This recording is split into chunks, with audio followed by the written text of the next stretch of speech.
Hey, how's it going? Welcome to the Doug Show. My name's Doug Cunnington, and today we have Andrew Giancola, the host of the Personal Finance Podcast. We're going to geek out about health and fitness. Andrew has been on the show before. That was episode 418, and we talked about his background in growing his podcast to one of the top shows in the business and personal finance categories. And I think this is like not just saying one of the top podcasts, like seriously in the top 50 podcast, business podcast in Apple Podcast. Now, after that recording, after that show, we talked for a while and started talking about Andrew Huberman, Peter Attia, and how we've tried to integrate their teachings into our health and fitness journeys. Today, we'll reference a couple Tim Ferriss podcast episodes, specifically the ones where Huberman and Attia were on this year. You could look it up. I don't remember the specific episodes. Huberman focused on what he called pillars of health and well-being, including sleep, nutrition, exercise, sunlight, relationships, and supplements. He talked a little bit about cold plunges as well, which Andrew has some specific experience. And then Attia talked about longevity. He had a book that came out this year, and he talked about cardio, strength training, as well as lifespan and healthspan. He also talked a little bit about alcohol consumption, which I have some firsthand experience to discuss today as well. And I'm excited to talk to Andrew today. So how's it going, man? I'm doing great. How are you doing, Doug? Awesome.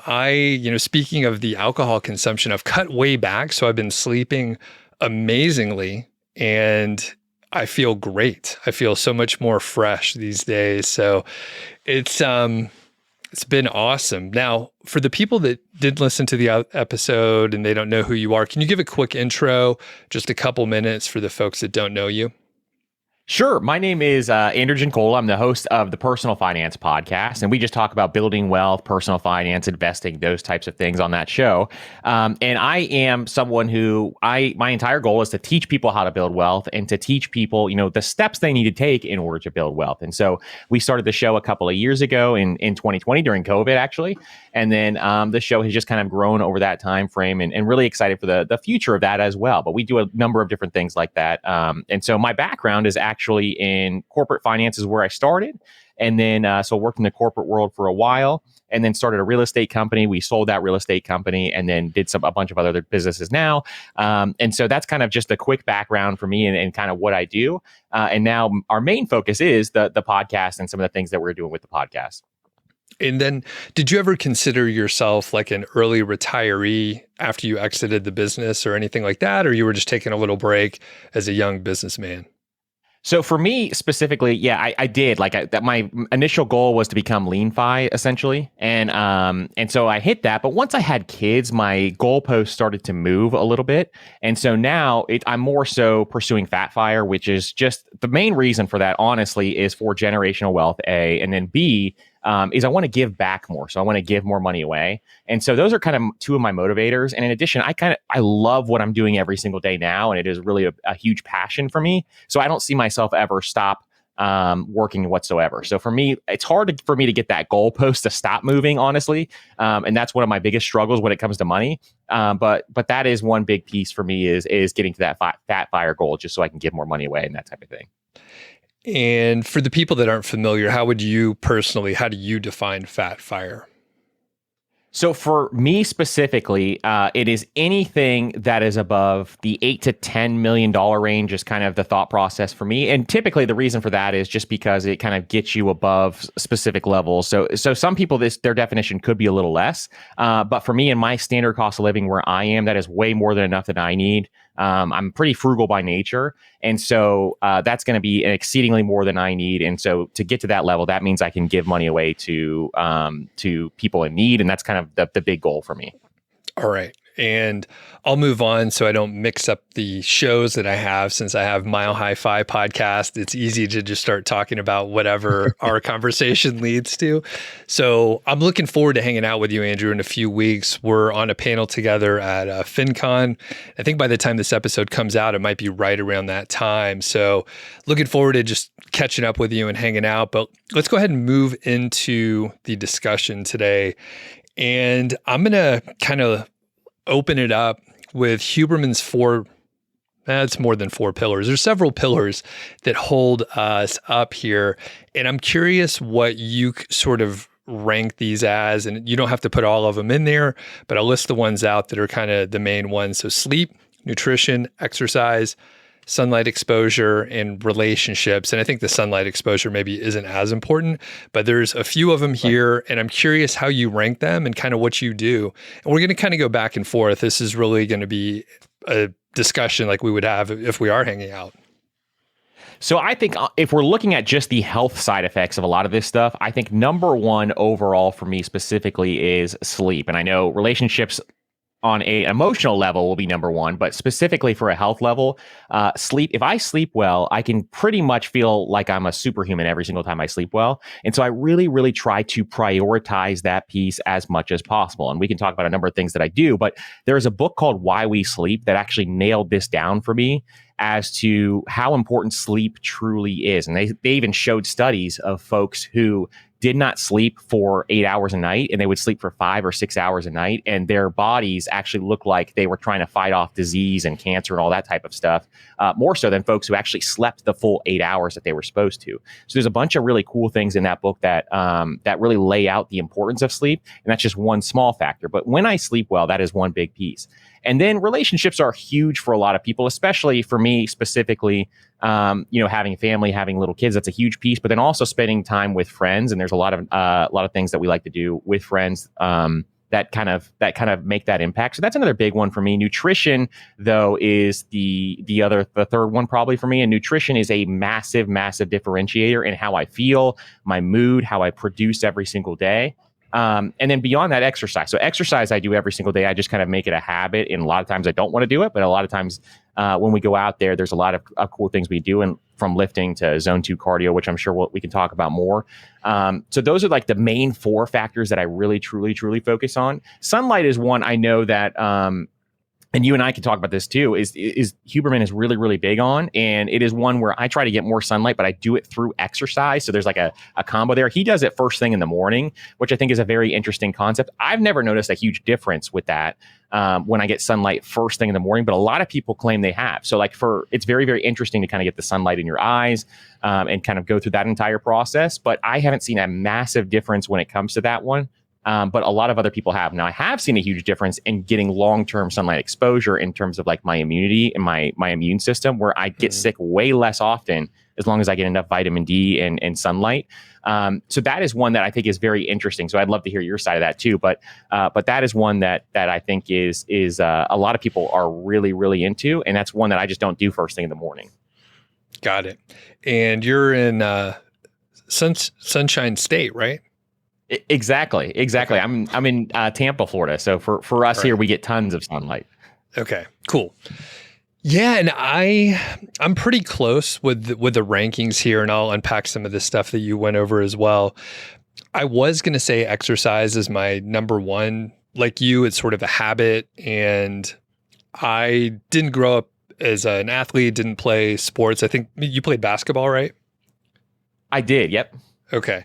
So you had some of the relationships and the athletic stuff going on as well, which is great. And I think that's fantastic if people are able to, but you're pretty tall. I'm a little shorter, and I didn't work as hard when I was younger. So I wasn't a team sport player, but I do have a great habit of working out most days, and I don't push myself as hard as I should, but it makes me feel great. And from a stress standpoint, exercise is huge. So even if, maybe I didn't sleep as well, or I'm a little tired, I will still do like a smaller workout. And I think James Clear talks about like reducing the scope of a workout, where you still keep the habit, but maybe you do half or a quarter of what you thought you were going to do, but you still get your ass in the gym. So, yep. However, this year I've really improved my sleep, specifically my deep sleep.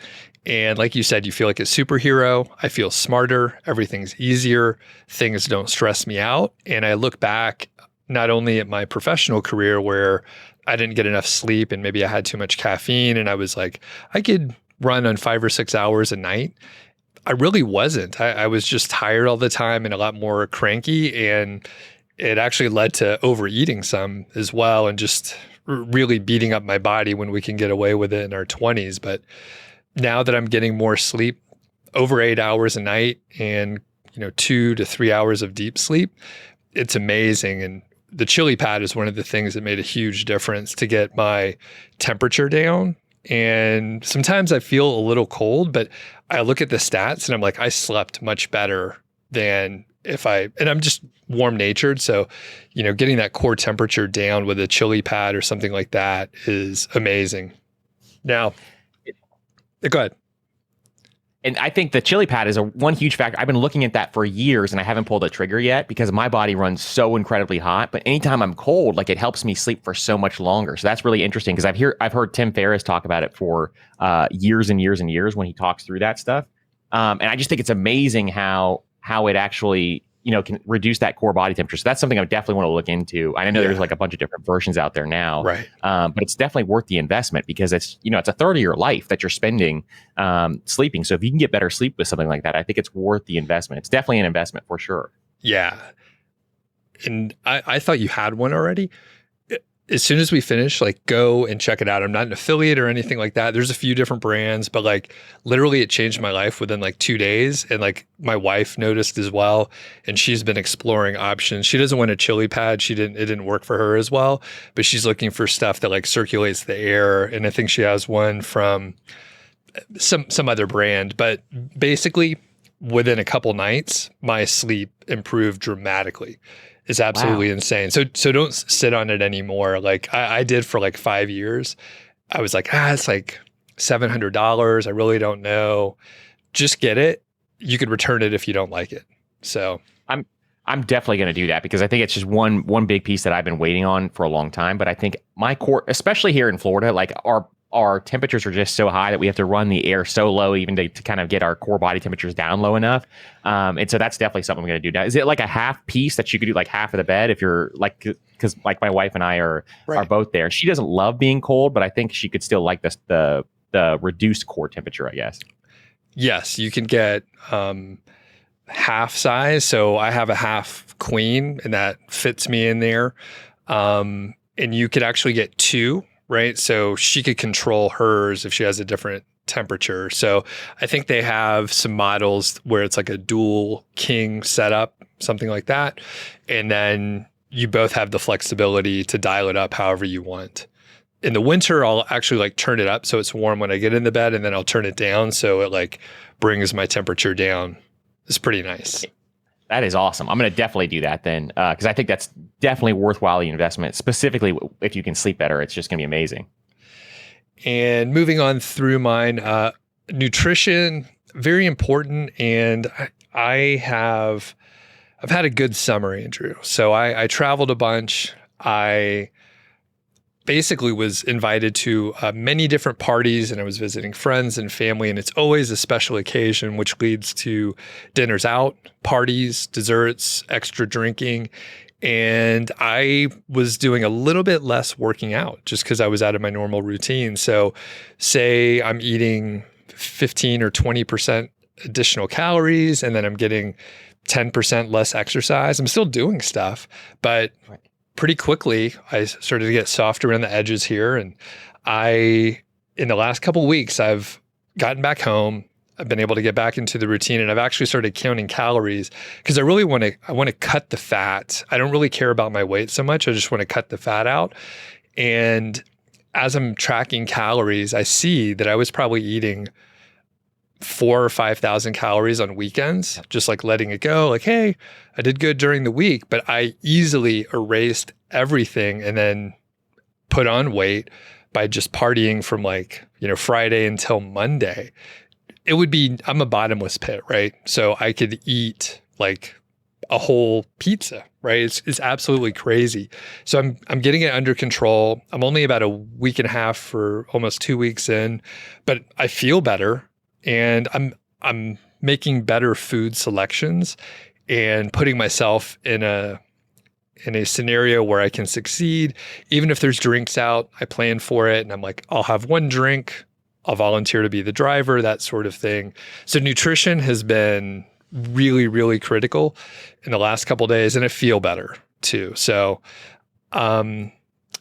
relationships, it's hard to rank these because they all are so important. Relationships have been huge, especially in the Longmont community here.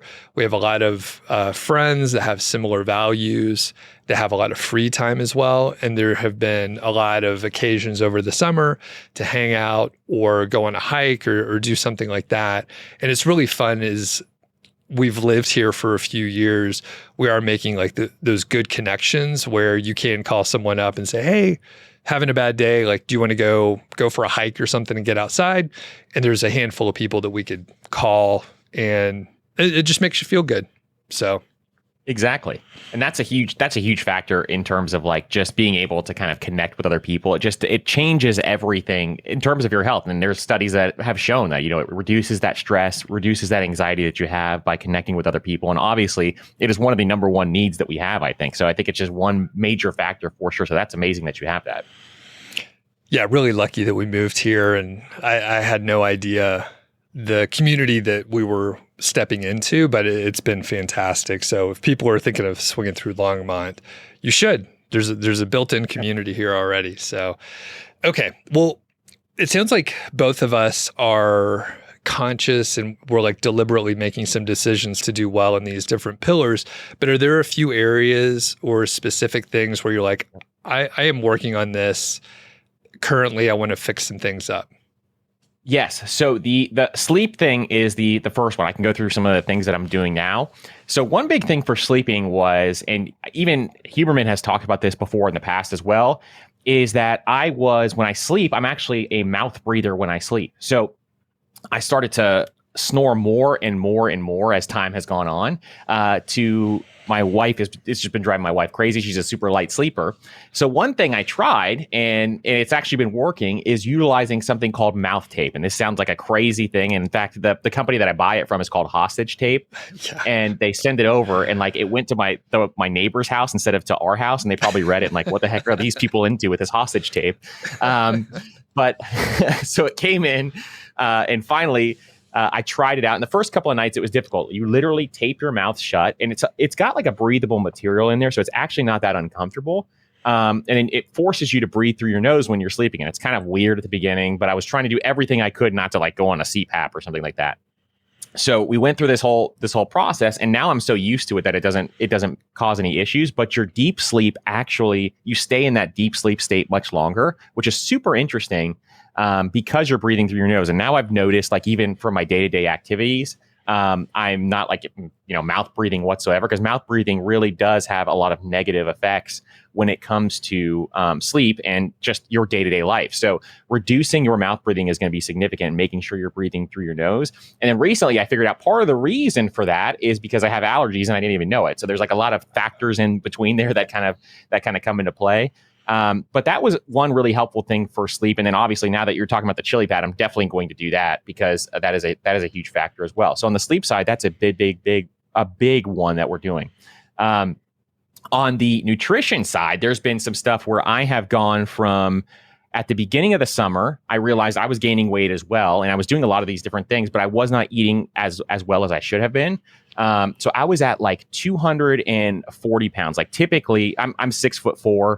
And so I was like at 240 pounds. So I dropped 20 pounds. Like now I'm at 220 just from doing this. So I track my macros or my calories on MyFitnessPal, every single day now. And now I've kind of gotten used to it and kind of know where the portions are. I eat similar to the same thing every day, but I try to front load my protein, and I have a high protein diet is what I try to focus on. So what I'll do is early, I'll just have like 4 eggs in the morning. Sometimes they're egg whites, sometimes they're just eggs.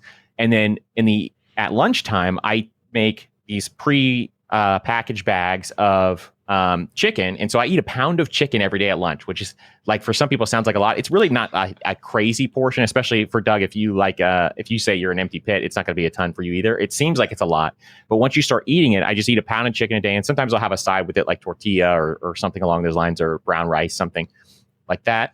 And then, so a lot of times I'm hitting my protein goal really early, because then I have a protein shake after I work out. And so my protein goal is done. And then beyond that, then I can kind of eat freely in the evenings, because I have so many carbohydrates and fats left in my macros.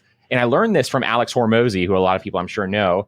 That's how he eats. And so he front loads all his protein throughout the day. And there's arguments like, can your body digest that protein? But I really have not had any issues in terms of like feeling worse. Actually, I feel way better by doing it this way.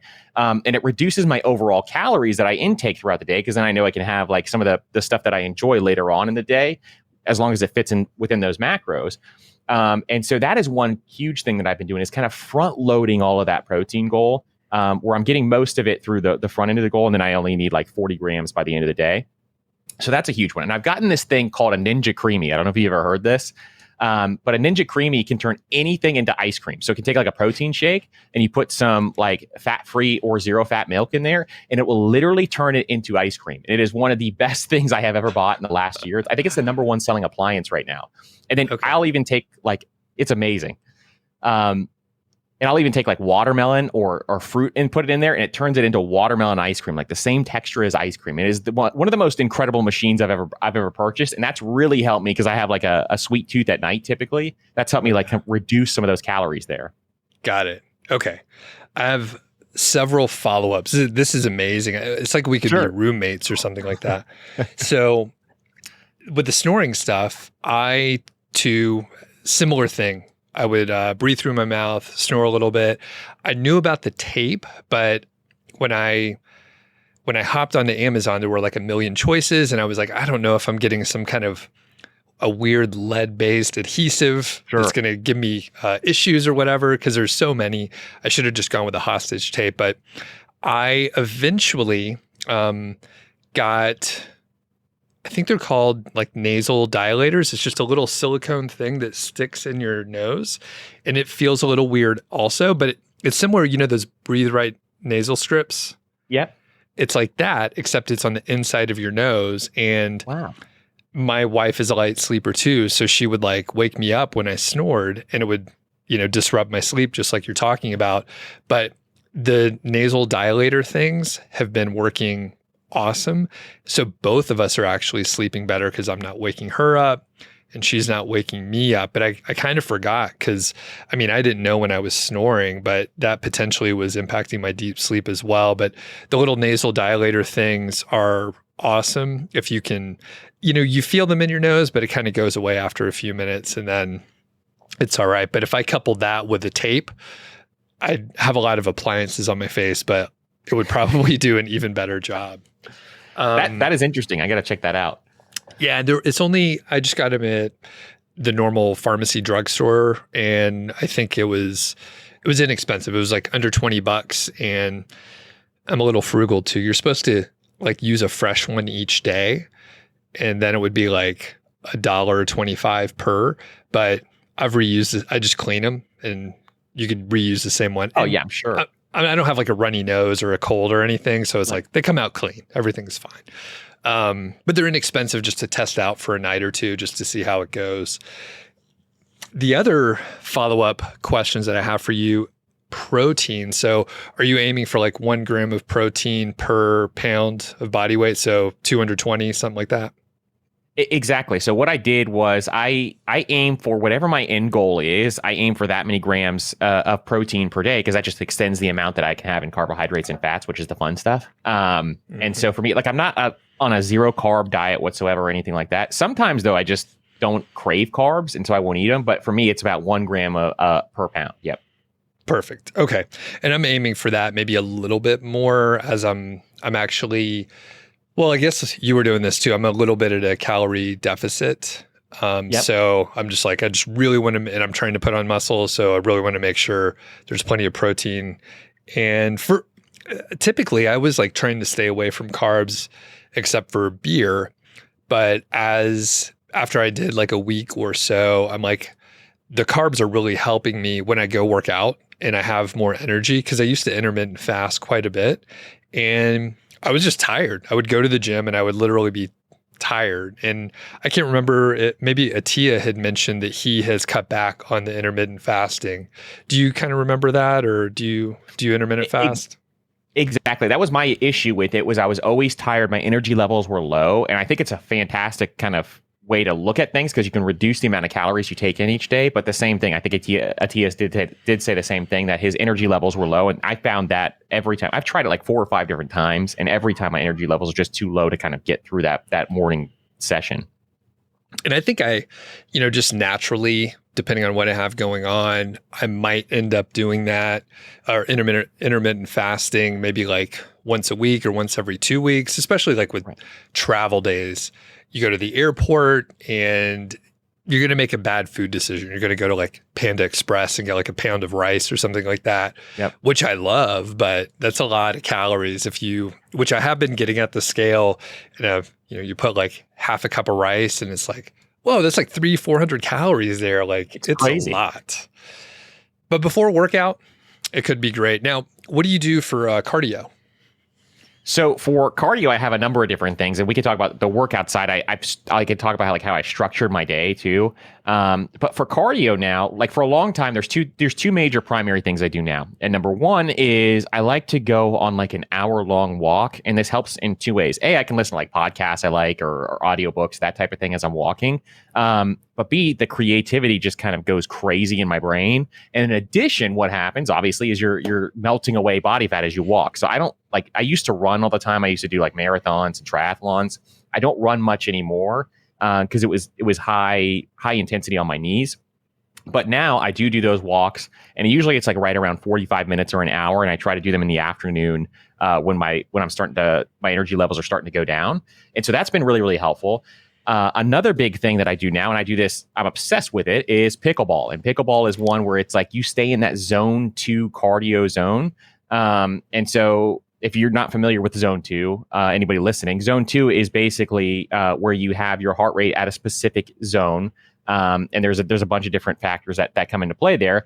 But in that heart rate zone, you can still kind of hold a conversation. You can still talk to somebody. You could have a phone call. But you are doing cardio. So at that time frame, that is when your body is really kind of melting away fat. And that's kind of the fat burning zone is what they call it, what Huberman and Atia call it.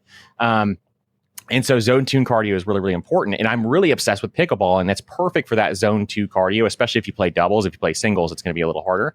But with pickleball, that is one big thing. Now I'm playing like 3 or 4 times a week. Whereas before I was doing something like on the elliptical, or I was doing something else, where now this is like a fun activity that I can do zone 2 cardio at night for. And then I lift in the morning, and we can talk more about that if you want to. But on the zone 2 cardio side, those are the big 2 things I'm doing now, is walking, and I'll do either one each day, walking and or playing pickleball. Got it. And the pickleball is great. I haven't gotten into it, but one of my friends, Eddie at Downshift Financial, he's obsessed. I think every time I talk to him, he's like, oh, I just got back from the courts or whatever. And the great thing with that, similar to tennis, is the social aspect. And I've heard tennis is one of the greatest sports for longevity. It does beat up your body a little bit more. My wife plays, and she has knee, elbow stuff. As we get older, it's just bound to happen with repetitive motion. But pickleball is a lot less, impact, and a little bit easier on the body, right? It is. And like the cool thing of the social aspect that you're talking about is this is one big piece where every friend that I had is like, I'm not playing pickleball. That looks stupid. That looks like a dumb sport. And I make them come out there and play. And everybody gets hooked on it every time I make them come out there. So I'm like hanging out with friends the entire time that we do this. And even in our neighborhood here, all of our neighbors, this is actually how we got started. Our neighbors started playing. We put all our kids down at nighttime, and we'd start playing in the street and, drinking beer and playing pickleball at the same time. And that's really fun. But we just started playing in the street with each other. And then some of us started to get really, really serious.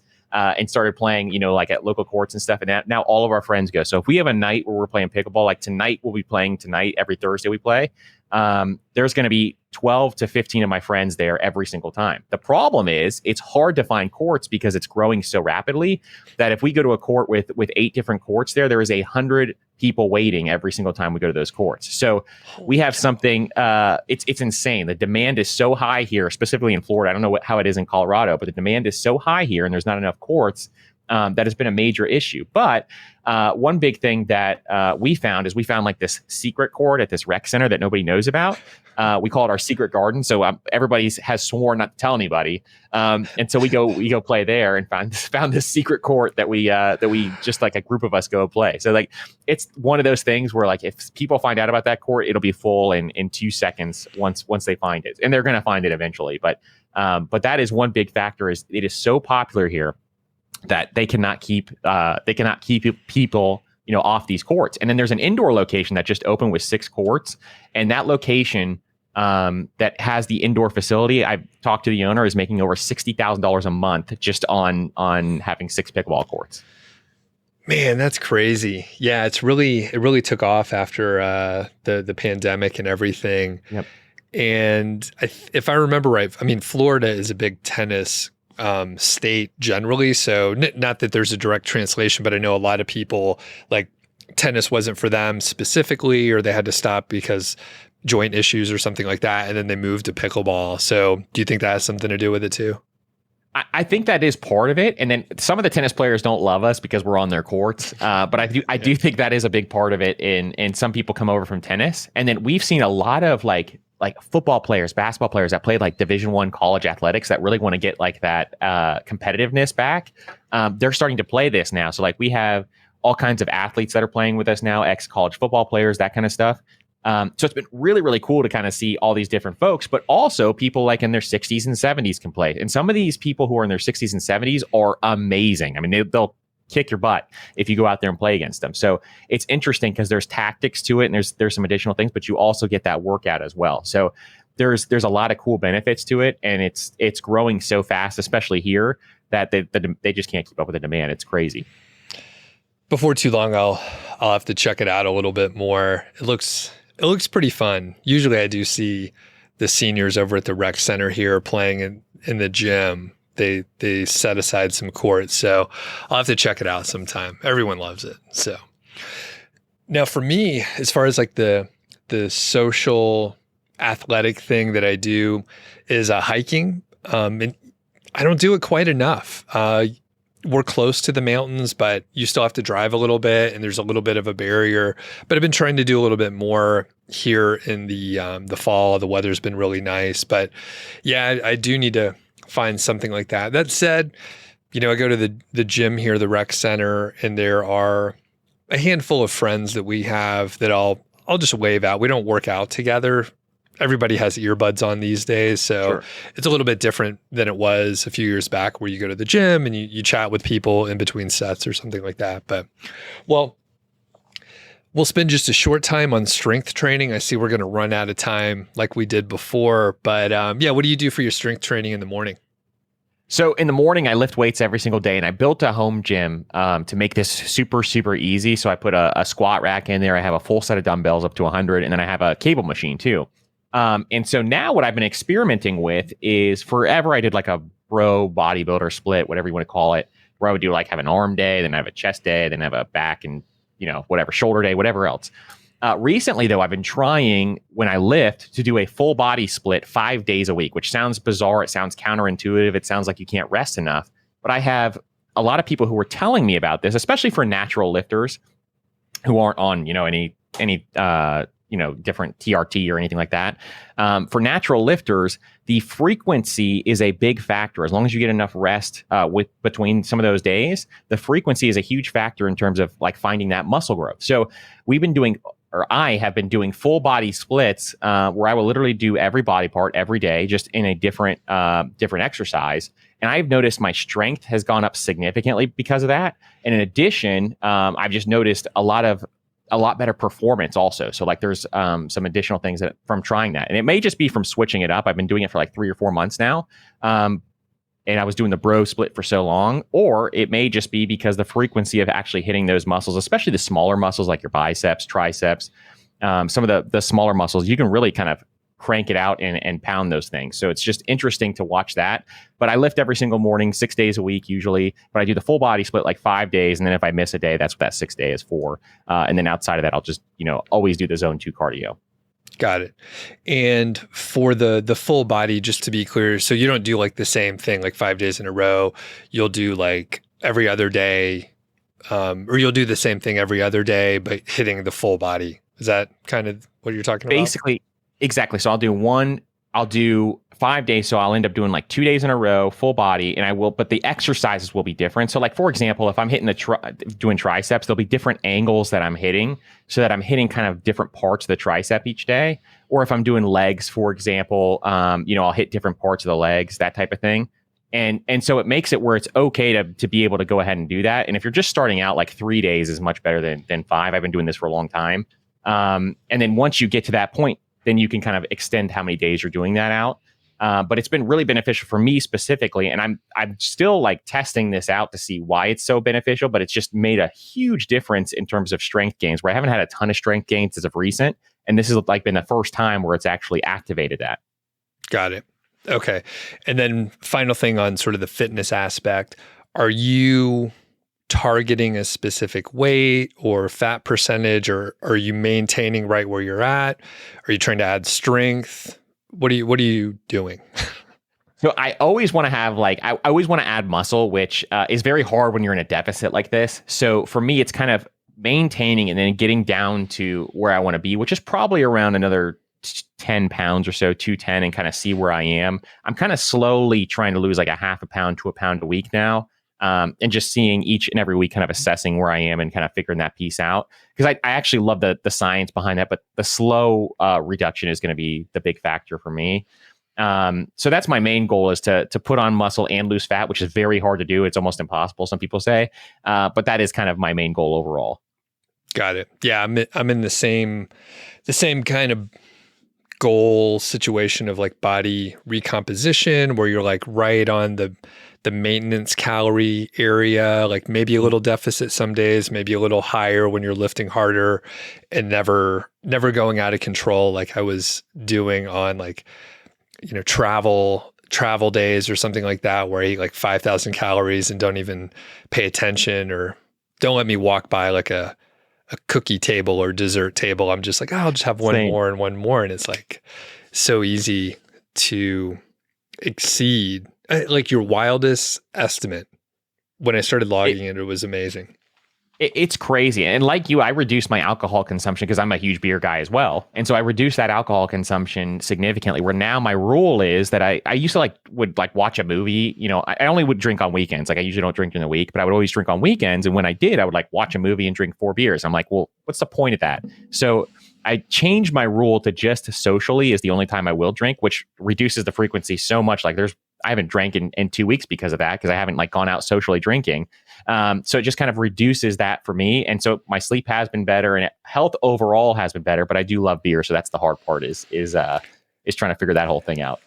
Yeah. And you drink a nice craft beer. It's 250 calories. Exactly. And like you're saying, I'll knock down like 3 or 4. And I wasn't, I would drink every day. So I would drink like 3 or 4 beers like every day for like a few years, but I was active enough where I wasn't really putting on weight. I was like in a good spot. So it's been eye-opening, and I'm not, luckily most of the time I didn't have any like alcohol abuse issues, except for like, unfortunately, like FinCon weekends or something like that, where you have 10 drinks in a day because everyone's hanging out. But we're not going to do that this time. All right. We got to stay accountable to each other. We got to stay alert for the next day. That's kind of the big thing is kind of just figuring out what that balance is. So I actually wrote out rules for myself, because I kept slipping on this for a year or two. I wanted to do this for like a year or two. And then this year, for the last 9 months now, I've actually stayed consistent with the social rule. Which has been awesome. I just wrote out the rules and stated some of my rules. And then if I have a really bad day or something like that, then I'll kind of bend or break the rules. If there's a celebration of, something, then we'll do that. But outside of that, that's kind of my main hub now and it's reduced significantly. It's definitely helped with the weight loss, but in addition, it's reduced some of those issues. Got it. Well, and just I'll quickly state for an accountability situation in myself, I'm aiming for 12% body fat. So I crept up to maybe 17% or so. And same deal. I'm just going slow, maybe half pound, a pound per week. I think I'm going to integrate some breaks as well. So maybe I'll go fairly strict for 3 to 5 weeks or something like that. Take a little break so I don't hit the plateaus, and mentally I could sustain that. Part of it is just like the challenge to see if I can get to like 12%. If I'm doing good, I may go down to 10%, which I don't think is sustainable. I think probably like 12 to 13%. Like I'll feel good. I'll be able to eat what I want. And I don't care about the weight so much. I think I'll end up putting on, if I had to guess, maybe like 2 to 5 pounds of muscle, but I expect that'll take a year or something like that. I mean, it's very slow when, like you said, we're on the fine line of maintenance calories. Exactly. It makes it difficult, and it's but one of those cool things about building muscle is just over time you can kind of see the differential like over those time frames. But I think 12% body fat is a great goal, and that's one thing. Like I think body fat percentage is probably a better goal than the weight percentage, just because you can kind of see the composition and see how you look. I think that's the better way to look at it. Right on. Well, we are starting to come towards the end, so there's a couple of things that I'll just slam in here. We did talk about the alcohol. Generally, you have your great rules, but generally for me, I don't have anything specific, but I perhaps should write stuff out. I'm mainly focusing on the social aspect, and even then, only like 1 or 2 beers. There will be times where I will, at FinCon, I will have more, but I'll just integrate that into my plan. That'll be one of the weeks where I'm off, but I'll still keep it under control. So as we shift here, let's talk a little bit about lifespan versus healthspan. And I think, Andrew, you're familiar with it, so I'll let you introduce it here. Yeah, so that is one big factor I think for a lot of people that they need to understand is that there's health span and there's lifespan, and Atia kind of describes this much better than I could probably.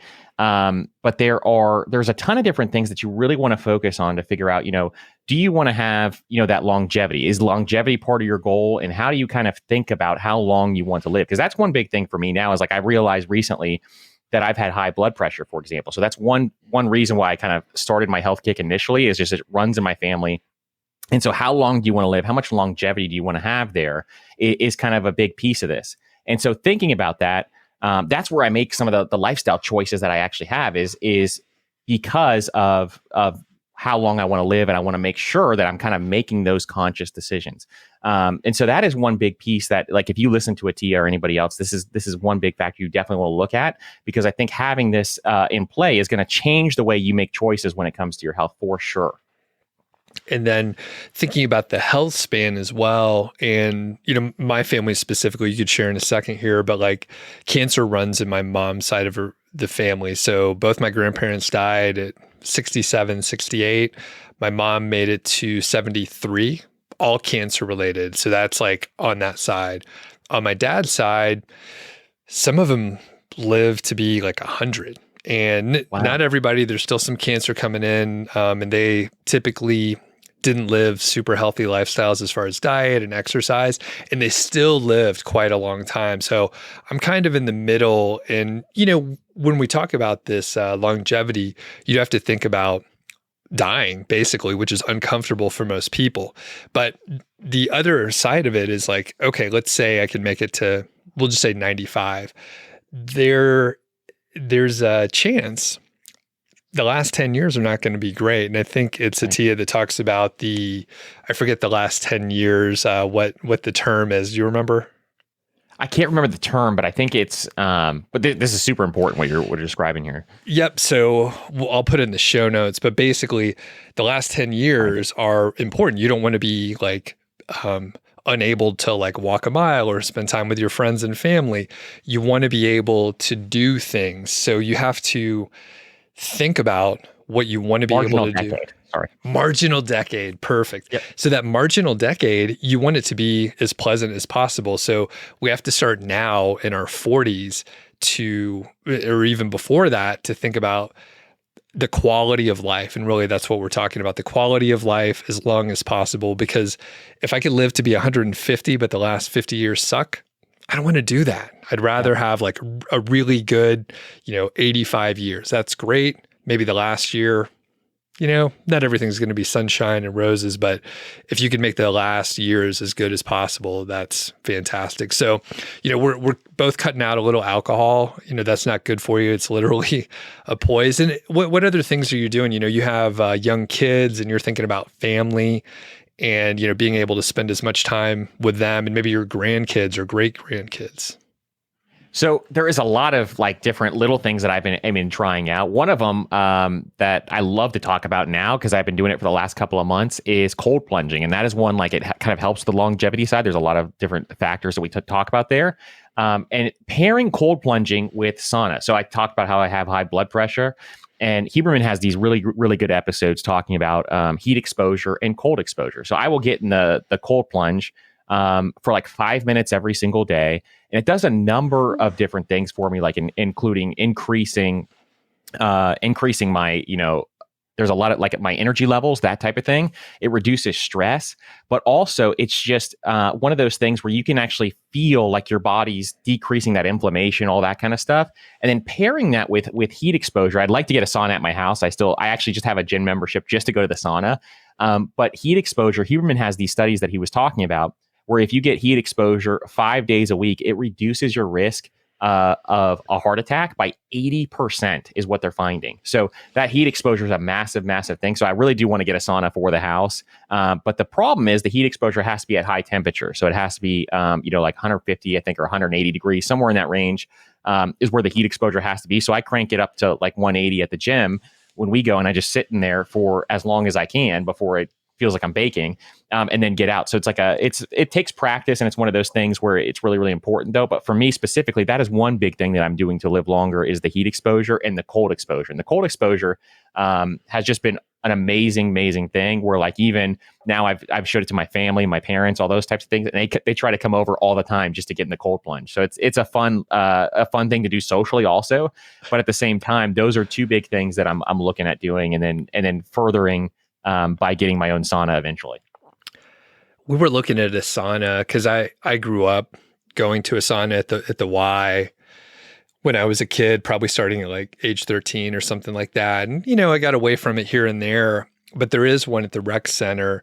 And I was just thinking, I don't know, it's pretty warm. I could tell that it's pretty warm, but I'm actually going to bring my barbecue thermometer today. That's a good idea. And I'm going to check to see how hot it is because I'm not sure.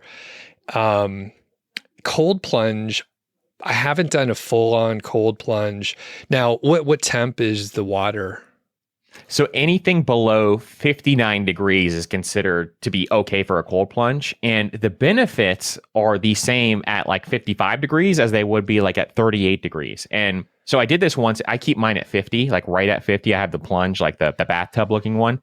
So I keep mine at 50 at all times. And then that's like the perfect temperature where I could sit in there. I go numb after like a couple of minutes. And then I could sit there as long as I want. But one time I did do it for 20 minutes just to see what would happen. And that was definitely way too long. Like when I got out, like I could feel it in my muscles, like the pain, like my body was thawing out. So like right around 5 minutes I found is the sweet spot there. Got it. Okay.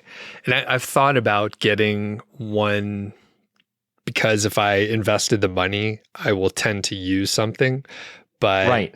I'm not sure. Maybe I should just test out, like filling up the bathtub and throwing a bag of ice in there and seeing how it goes. But I guess the benefit, like with the plunge, it has a cooling mechanism, right? You don't have to load up ice all the time, right? Exactly. So it stays that same exact temperature, and you just kind of plug it in the wall, and it has a cooling mechanism that keeps it cool to whatever temperature you want it at. Okay. And you keep it running. It's basically the one I have is basically like a little, it's like having a hot tub, only it's cold. It has a filter and everything. Like it has the same exact system as my pool has, but it has, but that's how it runs. It's just like a mini pool basically. Got it. That's pretty cool. Yeah, I know that's one of the big things. There was a stretch where I was taking cold showers, and this was back up in Bozeman. So the water temperature was actually pretty cold. I think it was around 50, but being submerged is not the same as like a cold shower. And Bozeman Hot Springs is a place where obviously they have hot springs, but they had a steam room, they had a sauna, they had a couple hot tubs. I think it ranged from say 104 to like 108 or something, some pretty hot ones. And then they had a cold plunge. I think it was typically around 55 or 60, but going from, say 106 into 50, it feels like jumping into ice water. It is dramatic and it feels awesome, but yeah, it's really cold. It's really, really cold. I've tried that with we have a hot tub at the house, and I've tried that from going from the hot tub into the cold plunge, and it is very hard to do. I mean, it's much easier to go from cold plunge to hot tub than it is from hot tub to cold plunge, for sure. Man, so Andrew, this has to come to an end. I could talk to you for hours, man. We didn't even get through about half of it, but I'll kick it over to you to see if there's anything that we didn't talk about that was really important that you did want to mention before we finish up and let people know where they can find you. Sure.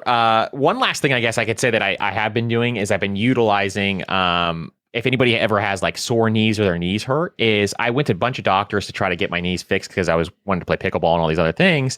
And I had tendonitis in my knees. They couldn't figure out, a good solution for me to fix my knees. And the one thing that actually helped fix it was a torque sled. So it's a sled that's on wheels and you walk backwards with it. And there's a guy named Ben Patrick who has, it's called Athletic Truth Group, or ATG is what they call it. And this literally fixed my knees as this sled. Now it's not cheap. I think it's $700 or $800.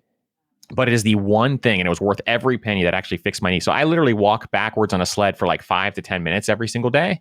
And that literally solved that problem for me. And it also is a great cardio workout as well. So that's another piece of the workout. It's legs and some other things that it does. So it's actually weighted, and then you walk backwards to the sled, and you can also push it. So there's a lot of cool workouts you can do with it. But that is one big other thing that I've been doing, is utilizing that sled, and it really does reduce that knee pain for me, for sure. And then if you guys ever are interested in personal finance or anything like that, we have a show called the Personal Finance Podcast, and we talk about money and investing and all those different things. Perfect. Yeah, we'll link up to that. And yeah, great show. It's a good contrast from mine, where we ramble on and such. Your shows are tight. They teach something specific. And I know a lot of people that listen to my show, they want to earn some more money on the side. And hopefully at some point, they need to figure out what to do with the excess money. And your show can really get people moving in the right direction. I know there's a lot of, finance is one of those places where there's a lot of money to be made, and that leads to a lot of charlatans and stuff like that. Yep. But you're a straight shooter. There's a lot of good information, so highly encourage people to check it out. And I'll link up to all the stuff, including your social media and such. So people check out Andrew's stuff. Thanks a lot, man. Appreciate it. Thank you so much. This was so much fun.